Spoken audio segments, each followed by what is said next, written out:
देश भर में अब गर्मी की तरफ से अपनी दस्तक दे दी गई है और इसको लेकर के बिजली विभाग की किस तरीके की तैयारी है, किस तरीके से पावर कट्स होने वाले हैं या फिर उपभोक्ताओं पर बिजली को लेकर के बोझ पड़ने वाला है, इस पर जानकारी लेने के लिए हम पहुंचे हैं बिजली निगमों के चेयरमैन पीके दास साहब के पास। दास साहब, किस तरीके की तैयारी है? गर्मी का सीजन अब आगे बढ़ रहा है, खासतौर से बिजली को लेकर के क्या तैयारी है, कितना भार पड़ेगा, क्या कुछ प्लानिंग आपने की हुई है?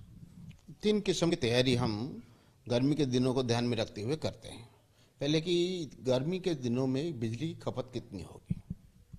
आप जानते हैं कि गर्मी के दिनों में जो एसी लोड है वो बढ़ ही जाता है और साथ साथ जो जीरी की खेती होती है उसकी वजह से एग्रीकल्चर साइड से भी बिजली की डिमांड बढ़ती है।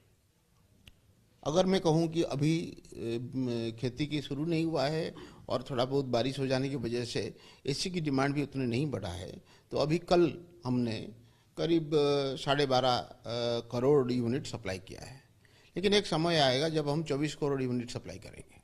ठीक है, तो इसका मतलब है कि एक दिन में करीब 3-4 करोड़ यूनिट सिर्फ बिजली खेती के लिए चाहिए और बाकियों के लिए चाहिए। ये जो हमने एक सोच बनाया है कि इतना डिमांड हमारी हो सकता है, उसको ध्यान में रखते हुए हमने बिजली की प्रबंध किया है।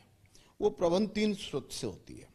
एक जो हमारे लॉन्ग टर्म पीपीए है उससे, 2 हम शॉर्ट टर्म करते हैं, 3 महीने या 4 महीने के लिए खरीदते हैं, क्योंकि जून से लेके सितंबर एंड तक हमारी बिजली की मांग रहती है खरीफ फसल को ध्यान में रखते हुए।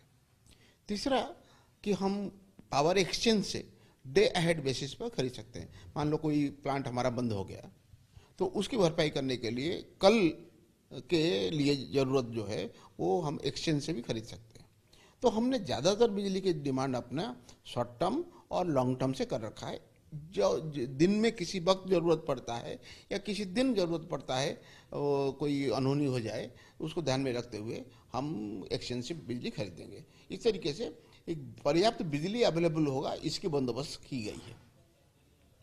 दूसरी चीज़ है कि ये जो बिजली के समय को ध्यान में रखते हुए जहाँ जो ट्रांसफार्मर ओवरलोडेड हो गया है, जहाँ कोई तार खराब हो गया है, जहाँ कोई फीडर को बाइफरकेट करने की ज़रूरत है, वो चीज़ें अप्रैल 30 तक हम कर लेंगे। तीसरी चीज़ है जो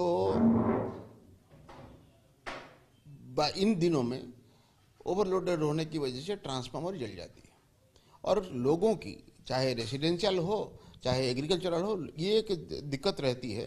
तो ट्रांसफार्मर जल जाए और जल्दी से उसके रिप्लेसमेंट ना आए तो खड़ी फसल खराब हो सकती है, या लोगों को घरों में अगर रहते हैं या छोटा इंडस्ट्री है या बाजार है, उनको दिक्कत होती है। तो हमारे जो आमतौर पर जो खेती के लिए जो ट्रांसफार्मर यूज़ होता है हमारा, वो होता है 25 kVA का या 16 kVA का।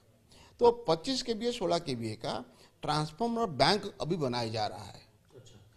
पिछले साल कितने डैमेज हुए थे उसको ध्यान में रखते हुए उतने नंबर रखेंगे और हमारा कोशिश होगा कोई भी डैमेज ट्रांसफार्मर होता है तो 72 घंटे के अंदर अंदर उसका बदल दिया जाए। ये बैंक क्या किस तरीके से होगा? डिस्ट्रिक्ट के अंदर तैयार करेंगे उसको या डिवीजन में? ये जो ट्रांसफार्मर बैंक होगा डिवीजन लेवल पे होगा। एक और तैयारी हम करते हैं कि ये जो गर्मी के दिनों में कई बार तूफान आ जाता है और तूफान से वो लाइनें गिर जाती है, तो हमारी उस समय कंडक्टर की ज़रूरत पड़ती है और खंभों की ज़रूरत पड़ती है, बाकी छोटे मोटे सामान की ज़रूरत पड़ती है। तो ताकि जो लाइन गिर गई है उसको फिर से चालू करा सकते हैं। जब खंभे गिरते हैं, ये जो आरसीसी खंभे हैं हमारे, वो टूट जाते हैं, उसको दोबारा इस्तेमाल नहीं कर सकते। कई जगह कंडक्टर टूट जाते हैं, उसको भी इस्तेमाल नहीं कर सकते। फिर हम उस जगह नया खंभा और नया तार से तुरंत रातों रात लाइन खड़ा करते हैं। उसकी भी हम तैयारी कर रहे हैं कि भी किस किस एरिया में हमारी अप्रहेंशन है कि ये हो सकता है। तो गर्मी में मैं कहूँगा कि हमारी पर्याप्त बिजली होगी और आम तौर पर लोगों को जो शिकायत रहती थी कि ट्रांसफार्मर जल गया, जल्दी रिप्लेस नहीं हुआ, उसको भी हम ठीक से मैनेज करेंगे। ये तो मैनेजमेंट की बात रही। अगर हम बात करें बिजली को लेकर के जो प्लानिंग आपने बताई, पिछली बार जिस तरीके से ये माना जा रहा था करीब 1250 मेगावाट या इस तरीके का कुछ आंकड़ा था, जो जिसमें अडानी से भी बिजली लेनी थी, टाटा से है कि एक पीक सबसे ज़्यादा डिमांड कितने मेगावाट की होगी। पिछली बार ये करीब 12,800 मेगावाट की मैक्सिमम डिमांड हुआ था किसी एक पर्टिकुलर डे में, या 3-4 दिन लगातार ये डिमांड हो सकती है। मैं इस बार सोच रहा हूँ शायद ये 13,200 मेगावाट के आसपास के मैक्सिमम डिमांड होगा। इसके अंदर वो जो आंकड़ा था जो 1500 मेगावाट आप लेते थे अडानी से, वो तमाम चीजें अब ठीक हो चुकी है? ये अडानी के साथ हमारा एक लॉन्ग टर्म पीपीए था, और उसमें उनके साथ हमारा कुछ डिसएग्रीमेंट हुआ था, जिसकी वजह से हम लोग आपस में कोर्ट में भी गए थे, डिफरेंट जगह गए थे, और वो पावर सप्लाई पिछले 2 साल से बंद था। लेकिन अभी 2 महीने पहले हमने उनके साथ नेगोशिएशन करने के बाद रीनेगोशिएट करके एक supplementary power purchase agreement sign कर लिया है, जो मेरे ख्याल में स्टेट को हित को रखते हुए, निगमों को हित को रखते हुए हमने एक अच्छा नेगोशिएशन वहाँ कर पाए हैं। तो उसमें 1100 मेगावाट के पावर वहाँ से मिलना शुरू हो गया है। 1100 मेगावाट का पावर, कुल अगर हम बात करें कितने हजार मेगा वाट जो पावर है उसका बैंक हमारे पास तैयार है? कितनी हमें जरूरत पड़ सकती है खरीदने को लेकर के या फिर कंपनी से लेने को लेकर? करीब 11,000 मेगावाट का हमारे पास लॉन्ग टर्म पीपीए है, और 2,000 मेगावाट का या 2,500 मेगावाट का हमें शॉर्ट टर्म पीपीए करके बंदोबस्त करना पड़ता है अब तक। तो जितने लॉन्ग टर्म पावर होगा उतना अच्छा है, सर्टेनिटी, अवेलेबिलिटी के सर्टेनिटी रहेगा, और शायद रेट भी ठीक मिल जाए। मीडियम टर्म और शॉर्ट टर्म में भी पावर अवेलेबल हो जाता है, तो अवेलेबिलिटी का सर्टेनिटी भी रहता है। इसीलिए हम और लॉन्ग टर्म पावर ऐड करने की हमारे बास्केट में कोशिश कर रहे हैं। यमुनानगर में जो 800 मेगावाट की एक तीसरा यूनिट लगाने जा रहे हैं, वो इसीलिए क्योंकि पावर का डिमांड बढ़ रहा है। डिमांड को ध्यान में रखते हुए 90% 95% डिमांड लॉन्ग टर्म पीपीए से पूरा होनी चाहिए। साहब, आपको याद होगा कि जब ये प्रॉब्लम हुई थी अडानी के साथ बिजली करार को लेकर के, तो हमारे एक पावर प्लांट के अंदर भी कोई पार्ट था जो शंघाई से आना था, तो वहाँ की भी कोई प्लानिंग की गई है कि जो हमारे जो प्लांट एग्जिस्टिंग है वहाँ अगर कोई दिक्कत आए तो उसका भी कोई बैकअप इस तरीके से तैयार? हिसार में हमारे 2 यूनिट है 660 मेगावाट के, उसमें एक यूनिट का रोटर, मतलब जो जनरेटर होता है उसमें रोटर खराब हो गया था।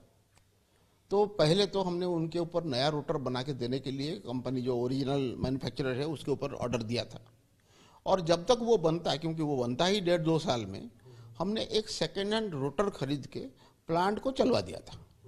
अभी हमारा वो प्लांट चल रहा है, और नया रोटर भी आके पहुंच गया है हमारे, और रोटर के साथ बहुत सारे स्पेयर पार्ट भी चाहिए ताकि उसको बदल जा सके। जैसे ही वो आ जाएगा उसको लगाएंगे। वो नहीं भी लगा पाते, इस समर में जो सेकेंड हैंड रोटर हमने खरीदा था उससे प्लांट चल रहा है। प्लांट चल रहा है, यानी कोई दिक्कत किसी तरीके की उसको लेकर के नहीं है। जीरी की अगर हम बात करें, सीजन आ रहा है, तो किसानों को कोई राहत या फिर बिजली जो है वो निरंतर मिले, इसको लेकर कोई प्लान आप? जी, जो हमारी, आपको पता है कि जो एग्रीकल्चरल सप्लाई है हमारा सेपरेट फीडर है। पहले एक ही फीडर से गांव को जाता था और उसी से खेती को जाता था। अब हमारे सारे जो फीडर है वो गांव के फीडर से अलग है। ये सारी फीडर को 8 घंटे की सप्लाई सुनिश्चित की जाएगी, नंबर 1। नंबर 2 कि 70% जो एग्रीकल्चरल सप्लाई है वो दिन के वक्त की जाएगी, क्योंकि आमतौर पे लोगों का ये शिकायत रहता था कि भाई हमें रात में बैठना पड़ता है, नींद नहीं पूरा होता, सर्दी के दिनों में बहुत दिक्कत होता था। इसको ध्यान में रखते हुए हमने सिस्टम में धीरे धीरे परिवर्तन किया है। इस बार गर्मी में 75% हमारी जो एग्रीकल्चरल सप्लाई होगा वो दिन में होगा। कुल 24 घंटे में कितनी देर की सप्लाई आप एग्रीकल्चर सेक्टर को? एग्रीकल्चर में हम 8 घंटे की सप्लाई देते हैं। ठीक है, और 70% आप दिन के अंदर देंगे। ये कहा जाता है कि बिजली विभाग ने अपने दाम नहीं बढ़ाए यूनिट के, लेकिन एफएसए लगा दिया आपने 52 पैसे। 2 चीजें हैं, एक है टैरिफ, ये सच में नहीं बढ़ा है और पिछले 6 साल में नहीं बढ़ा है। एफएसए क्या है? एफएसए है फ्यूल सरचार्ज एडजस्टमेंट। जब आप एक साल शुरुआत, जैसे हम 23-24 के शुरुआत में बैठे हैं, तो हमने अंदाज लगाया है कि हमारी जो बिजली की खरीद होगी वो कितना खरीदेंगे और किस कीमत में खरीदेंगे। अगर साल के दौरान खरीद वॉल्यूम में परिवर्तन हो जाता है, मतलब हमें चाहिए था मान लो एक दिन में 20 करोड़ यूनिट और हमें ज़रूरत पड़ा 24 करोड़ यूनिट, तो बिजली ज़्यादा खरीदना पड़ा। दूसरा है बिजली ज़्यादा कीमत से खरीदना पड़ा, या हमारे जो जनरेटिंग प्लांट है उसमें बिजली बनाने में किसी कारण से पैसे की बढ़ोतरी हुई, तब क्या होता है, वो जो बढ़ोतरी, जो बिजली के खरीद के खर्चे के जो बढ़ोतरी हुआ है उसको एफएसए के तहत अलाउ किया जाता है रेगुलेटरी कमीशन द्वारा। तो एफएसए टैरिफ एक बार बढ़ गया तो बढ़ के रहता है हमेशा के लिए, लेकिन एफएसए एक लिमिटेड क्वांटिटी अमाउंट को रिकवर करने के लिए होता है। वो अमाउंट रिकवर होने के बाद एफएसए खत्म हो जाता है, फिर हम वापस वहीं चले आएंगे। ये जो अभी एफएसए लगाया है, इसके कारण ये है कि ज़्यादातर पिछले साल ये हुआ कि जो हमारे देश में कोयला की भारी किल्लत हुई, तो भारत सरकार पावर मिनिस्ट्री ने हमें डायरेक्शन दिया कि 10% आपके जो खपत है आप इंपोर्टेड कोल से काम करिए, जो हमें करना पड़ा। तो इंपोर्टेड कोल का कॉस्ट हमारे जो डोमेस्टिक कोल कॉस्ट से ज़्यादा है। वो इंपोर्टेड कोल का क्वालिटी अच्छा है लेकिन उसके कॉस्ट उससे ज़्यादा है। दूसरा, 21-22 के तुलना में 22-23 में 20-22%, 25% तक भी डे ऑन डे बेसिस पर, मतलब आज जैसे 7 तारीख है, हम अगर देखेंगे पिछले साल यही अप्रैल 7 तारीख को कितना खपत हुआ था और आज कितना खपत हो रहा है। यहाँ खपत कम हुआ है आज इस साल, पिछले साल वो 20% 22% खपत ज़्यादा हो रहा था। तो जो हमारी ज़रूरत बिजली की थी वो बढ़ गया था, जिसकी वजह से हमें शॉर्ट टर्म मार्केट में और एक्सचेंज से बिजली खरीदना पड़ा था। तीसरी चीज़ है, कई बार क्या होता है, जैसे अदानी के साथ हमारा कोई झगड़ा हुआ था या किसी और सप्लायर के साथ झगड़ा होता है और वो हम कहते हैं कि भाई, वो कहता है मुझे ज़्यादा मिलना चाहिए, हम कहते हैं नहीं मिलना चाहिए, वो मामला कोर्ट में पहुंचता है। कोर्ट अल्टीमेटली अगर हमारे खिलाफ वो दे देता है, वो पैसा भी हमें उसको देना होता है, वो भी एक पावर कॉस्ट में इजाफा हुआ। तो इस तरीके से 3 कारण से हमारी पिछले साल खर्चा ज़्यादा हुआ। भरपाई आप एफएसए के जरिए इसमें लेकिन 2 चीज़ें आप देखिए, गरीब आदमी पे भी इसकी मार पड़ेगी ना। 200 यूनिट तक बिल में जो रेसिडेंशियल कंज्यूमर हैं उनके ऊपर एफएसए नहीं लगेगा। जो खेती के जो बिजली है उसके सारा का सारा एफएसए जो है वो सरकार देंगे, वो किसान को देना नहीं पड़ेगा। तो इसीलिए जिसको वाकई हम गरीब कह सकते हैं, अर्बन एरिया, रूरल एरिया में जो डोमेस्टिक कनेक्शन है और 200 यूनिट तक खर्चा करता है, वो उसको नहीं देना पड़ेगा और किसान को नहीं देना पड़ेगा। ठीक है।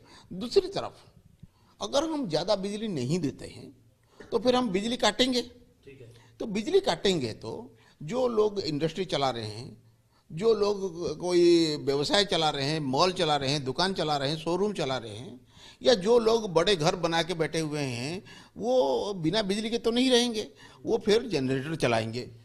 मैं सिर्फ 52 पैसा ले रहा हूँ पर यूनिट और 5 क्वार्टर के ले लूँगा। ये जो खर्च करते तो 15-20 रुपये ज़्यादा लगता उनको अगर जनरेटर में यूज़ करते तो, और वो पॉल्यूशन भी फैलाता। तो इसीलिए मोटे तौर पर देखा जाए, यानी बिजली पूरी मिलेगी इसमें एफएसए लगने की वजह से, और आपके ऊपर यानी विभाग के ऊपर भी बोझ नहीं आएगा और उपभोक्ता वो जितना वाजिब खर्चा होगा उतना ही करके हम कोशिश करेंगे। और मैं तो कोशिश करूंगा इस बार जो हमने प्रोजेक्ट किया है कि इतना खर्चा होगा, उसी खर्चे के अंदर अगर हम कर पाएंगे तो कोई नया बोझ भी नहीं डालेंगे। शुक्रिया बात करने के लिए। तो सीधे तौर पर उपभोक्ताओं पर कोई नया बोझ नहीं है, वहीं प्लानिंग पूरी की गई है कि किस तरीके से जो उपभोक्ता हैं उन्हें बिजली मिलेगी। किसानों को जीरी के सीजन के अंदर 8 घंटे निरंतर बिजली देने का जो प्लानिंग है वो यहाँ पर की गई है। 70% बिजली दिन के समय में दी जाएगी। साथ ही साथ एफएसए जो है पिछले समय में जो भी वजह से विभाग के ऊपर बोझ पड़ा है उस बोझ की भरपाई के लिए है, ताकि आम लोगों को बिजली कट का सामना ना करना पड़े। पंचकुला से कैमरामैन शरद के साथ जितेंद्र चौधरी, खबरें अभी तक।